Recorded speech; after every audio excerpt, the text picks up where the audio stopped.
ఉక్కు నగరాన్ని అనాథగా వదిలేయరాదన్న ఉక్కు సంకల్పంతో పనిచేస్తున్న రాష్ట్ర ప్రభుత్వం ఎక్కడా వెనుకడుగు వేయలేదు. తుపాను ధాటికి విలవిల్లాడిన విశాఖను ఆదుకునేందుకు ముఖ్యమంత్రి చంద్రబాబు కంకణం కట్టుకున్నారు. తుపాను తీరాన్ని దాటడానికి 3 రోజుల ముందే పటిష్ట చర్యలు తీసుకున్నారు. సమాచార సాంకేతిక వ్యవస్థలను వినియోగించుకోవడంలో ముందుండే సీఎం ఇస్రో, నాసా సహాయంతో ఉపగ్రహ చిత్రాలను అందుబాటులోకి తెప్పిస్తూ మీడియా సహాయంతో ఎప్పటికప్పుడు ప్రజలను అప్రమత్తం చేస్తూ ప్రాణ నష్టాన్ని వీలైనంత వరకు తగ్గించారు.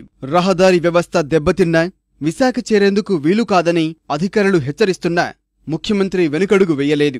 నా ప్రజలు కష్టాల్లో ఉంటే నేను ఎలా గదుల్లో కూర్చొని పనిచేస్తాను అంటూ హుద్హుద్ ధాటికి అనాథలా మిగిలిన విశాఖను అక్కున చేర్చుకునేందుకు చంద్రబాబు సిద్ధమయ్యారు.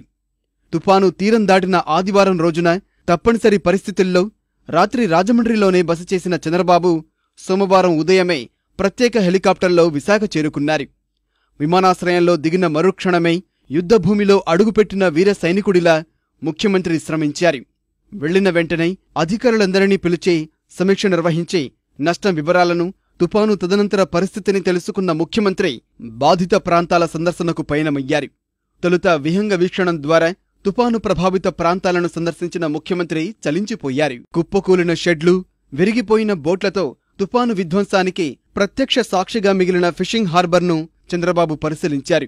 అక్కడి ప్రజల సమస్యలను సావధానంగా విన్న ముఖ్యమంత్రి నేనున్నానంటూ బాధితులకు భరోసా కల్పించారు. శిబిరాల్లో ఉన్న ఏ ఒక్కరిని ఆకలితో ఉండనీయబోనని ప్రతినబూనిన ముఖ్యమంత్రి ఈ దిశగా అధికారులతో మాట్లాడి వారికి ఆహారం అందేలా చేశారు. కృష్ణా, గుంటూరు జిల్లాల నుంచి ఆహార పొట్లాలను తెప్పించేందుకు తెలుగుదేశం కార్యకర్తలను క్రియాశీలం చేయడంలోనూ చంద్రబాబుదే కీలక పాత్ర.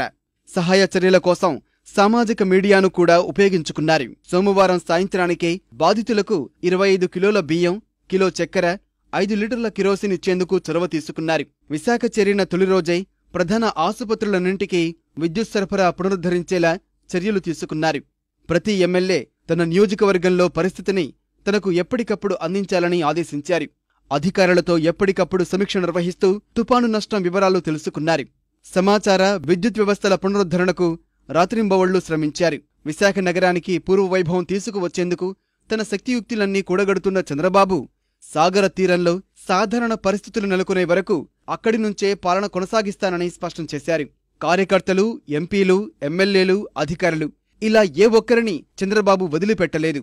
ఎంపీ నిధుల నుంచి సీఎం సహాయ నిధికి 7 కోట్ల చొప్పున విరాళాలు రాబట్టుకోవడంలోనూ చంద్రబాబు చేసిన కృషి అనిర్వచనీయం. తాను కష్టపడుతూనే ప్రతి ఒక్కరికి పనులు పురమాయించి బాధితులకు వీలైనంత త్వరగా ఉపశమనం కలిగేలా చేశారు. కొంతమంది పార్టీ నేతలతో కలిసి వెళ్లి English cinema Avengers end game చూశారు. హీరో మహేష్ బాబుకు చెందిన ఏఎంబీ మాల్ హైదరాబాద్ లోనే అత్యంత లగ్జరీ మాల్ గా పేరు పొందింది. జగన్ కు సహజంగానే సినిమాలంటే ఇష్టమనే ప్రచారం ఉంది. గత రాత్రి ఏఎంబీ మాల్లో అవెంజర్స్ సినిమాను జగన్ తిలకించారు.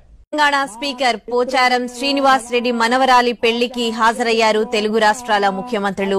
సీఎం కేసీఆర్, సీఎం జగన్ ఇద్దరు కళ్యాణ మండపంలో కలిసి కూర్చుని కాసేపు ముచ్చటించుకున్నారు. ఆ తర్వాత ఇద్దరు వధూవరుల్ని ఆశీర్వదించారు.